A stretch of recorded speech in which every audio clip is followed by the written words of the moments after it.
Hello guys, कैसे हैं आप लोग। आई होप आप सब बढ़िया होंगे, अपनी पढ़ाई पे ध्यान दे रहे होंगे। एक्चुअली ये जो वीडियो बनाई जा रही है उसके अंदर मैं आपको बताऊंगा आज जो एसएससी फेज 13 के बारे में चल रहा है, इश्यूज चल रहे हैं उसके बारे में। उसके बाद हम सेकंड बात करेंगे कि हमारा एसएससी स्टेनोग्राफर का एग्जाम पोस्टपोन होगा या नहीं होगा। अगर नहीं होगा तो एडमिट कार्ड कब तक आएंगे, और जो सिचुएशन चल रही है वो हमारे साथ ना हो तो उसके लिए सॉल्यूशन या फिर हमें क्या क्या एक्शन लेने हैं, उस चीज़ के बारे में हम बात करने वाले हैं आज। सबसे पहले मैं एसएससी फेज 13 के बारे में बात करूंगा। आप सबने देखा होगा हर टीचर बना रहा है इस चीज के ऊपर कि क्या एग्जाम का लेवल कर दिया इन्होंने, बिल्कुल गिरा हुआ लेवल। जब और किसी ग्रेजुएशन वाले एग्जाम में बनाया तो ऐसा लेवल कर दिया कि बच्चों ने कभी इस चीज के बारे में सुना ही नहीं है, ऐसे टॉपिक्स पूछ लिए गए हैं। और ये चलिए एग्जाम के क्वेश्चंस का लेवल हाई लो, इतनी बड़ी बात नहीं है। सबसे बड़ी बात है ये कि एग्जाम कैंसिल कर दिया जा रहा है। अब आप खुद सोचिए, बच्चा अपने घर से 5,000 10,000 किलोमीटर दूर जा रहा है। अगर वो 500 किलोमीटर दूर भी जा रहा है, अपना पैसा लगा के जा रहा है, जाएगा आएगा मेहनत करेगा। अगर कोई बच्चा एक रात पहले जाता है मॉर्निंग शिफ्ट वाला, वहां पे एक बच्चा होटल लेके भी रहेगा। रिजल्ट क्या आता है सुबह जाके कि आपका एग्जाम कैंसिल कर दिया गया है, वो बाद में होगा। रीजन क्या आता है? Technical issue. ठीक। उसके बाद एक और रिजल्ट, एक और मतलब आपको नोटिस मिलता है जिसमें साफ लिखा है कि एडमिनिस्ट्रेटिव रीजंस हैं, मतलब इनसे एग्जाम कराया ही नहीं जा रहा है। आप खुद बताइए, अभी इतने सारे टीचर्स ने अनशन करा, दिल्ली कॉम्प्लेक्स में गए थे, वहां पे बात करी, वहां पे रिफॉर्म्स कराने के लिए कि क्या क्या एसएससी के एग्जाम्स में रिफॉर्म्स होना चाहिए। रिफॉर्म्स तो छोड़िए, इन्होंने वेंडर चेंज कर दिया।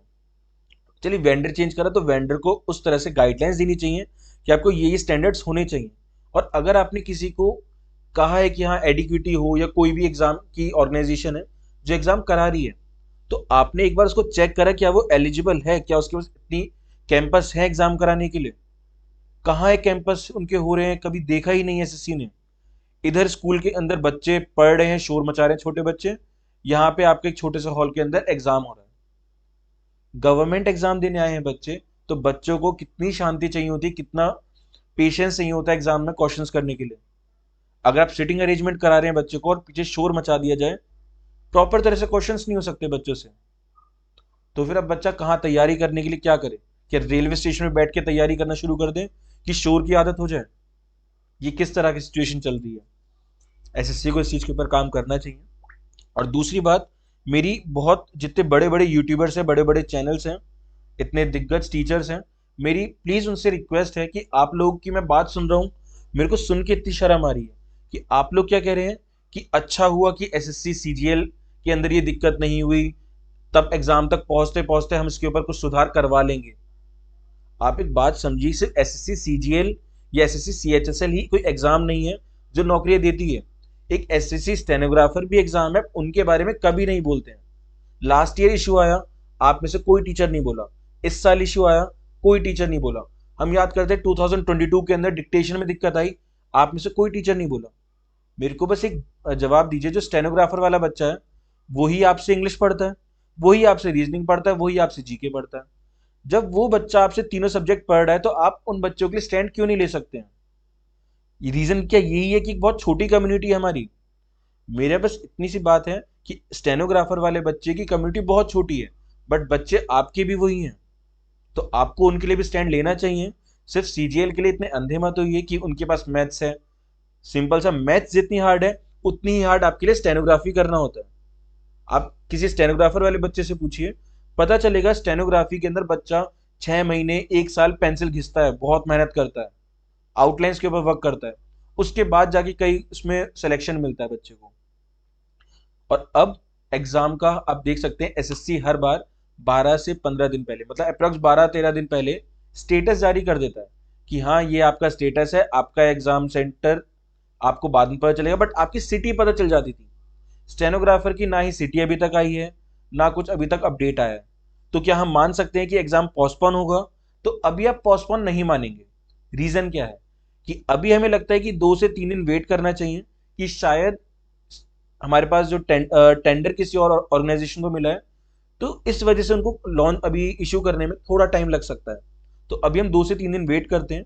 अगर ये 29 तक अगर ये 29 तक नहीं देते हैं, स्टेटस इशू नहीं करते हैं, तो हमें इस चीज़ के लिए कैंपेन इशू करना चाहिए आपके ट्विटर के ऊपर, जिससे हम कह सके कि आप हमारा एडमिट कार्ड इशू करें और जो एग्ज़ाम का लेवल है उसे प्रॉपर रखें, थोड़ा कैंपस भी प्रॉपर हो, ये ना हो कि बहुत ज़्यादा शोर शराबा हो रहा हो। तो उसके लिए सॉल्यूशन, ये एक्शन क्या होगा? तो देखिए सिंपल सा है। हमारे पास कुछ, मैंने टीचर से बात करी तो उन्होंने बोला कि हाँ हम कैंपेन यूज कर सकते हैं जिसके अंदर हैशटैग्स हमारे होंगे एसएससी वेंडर फेलियर, एक ये हैशटैग रहेगा हमारा। बाकी अगर ये इश्यू आता है तो मैं आपके लिए 29 को एक पर्टिकुलर चीज़ के ऊपर वीडियो बना दूंगा, कौन कौन से हैशटैग्स यूज करने चाहिए, जिसके ऊपर हम एक्शन लेंगे। और कई सारे टीचर्स जितने भी हम स्टेनोग्राफर के हैं, सब इस चीज़ के ऊपर ट्विटर पे कैंपेन करेंगे। और अगर उससे भी रिजल्ट नहीं निकलता है तो हमें एसएससी के हेडक्वार्टर दिल्ली जाना पड़ेगा बात करने के लिए कि अगर आपसे पेपर नहीं हो रहा है तो आप ऐसे बच्चों की लाइफ खराब ना करें, क्योंकि बच्चा पूरी मेहनत करता है और रिजल्ट बाद में क्या मिलता है? जीरो। बच्चा पूरे साल भर लगा हुआ है और आपने अचानक से क्या बोला कि एग्जाम आपका कैंसिल हो जाए। अब आप खुद सोचिए कि किसी बच्चे को, स्टेनोग्राफर का ही बच्चे की बात करें, बहुत दूर सेंटर भेज दे, कम से कम 10,000 किलोमीटर, वहां जाके पता चले कि आपका एग्जाम कैंसिल है, आपका कितना ज्यादा मूड खराब होगा। देखिए, आप लोगों के लिए एक आवाज बनने के लिए, हमारी बहुत छोटी कम्युनिटी है, तो मेरी आप सबसे बस इतनी रिक्वेस्ट है कि आप चैनल को सब्सक्राइब जरूर करिएगा, जिससे मेरी कम्युनिटी थोड़ी बड़ी हो सके। और कोई भी अगर आपकी हेल्प करनी हो तो हम आपकी एक रिप्रेजेंटेटिव बन सके, आपकी एक आवाज बन सके, कि स्टैंड ले सके कि हाँ हम एज अ बच्चों के रिप्रेजेंटेटिव हैं, तो हमें ये चीजें गलत लगी हैं। और मैं नहीं चाहता कि जैसे आजकल हम देख रहे हैं इतनी दूर दूर दे रखा है, मेरे को तो लगता है कि एसएससी ने कोलैब करा हुआ है आपके मिनिस्ट्री ऑफ टूरिज्म के साथ, कि बच्चे को हम बहुत दूर दूर भेजेंगे, बच्चे का टूरिज्म हो जाएगा, टूर करके आएगा बच्चा।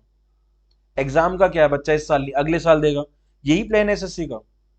अगर ये प्लान है तो सबसे बड़ी गंदी चीज चल रही है, क्योंकि देखिए बच्चा इतनी दूर थक के जाएगा, फिर वहां जाके क्या होगा? एग्जाम प्रॉपर नहीं दे पाएगा, बॉडी पेन होगी।